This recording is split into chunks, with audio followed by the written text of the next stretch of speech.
tayo. Pasok po tayo.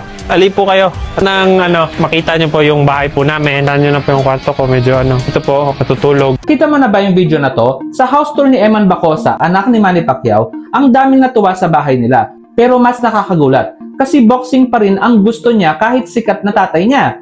Hindi lang ito tungkol sa pera o laban sa ring. Para sa mga batang tulad ni Eman, boxing ang nakikitang paraan para makatakas sa kahirapan. Una, ito ang pinaka-accessible. Gloves lang at determination, pwede ka na mag-ensayo sa kalsada. Pangalawa, ang kwento ng tatay niya ay naging blueprint ng maraming kabataan. Galing sa hirap, ngayon milyonaryo. Pangatlo, boxing teaches discipline. At kapag wala kang ibang pwedeng pagkatiwalaan kundi sarili mo lang, boxing becomes your way out. Pang-apat, maraming bata ang walang choice, walang kapital pang business, walang budget pang college, pero may lakas ng loob. Kaya boxing becomes their college, their business, their stage. Ang point dito, boxing isn't just a sport. Para sa mga kabataang Pinoy tulad ni Eman, ito ang simbolo ng pag-asa, ng tiyaga, at ng posibilidad.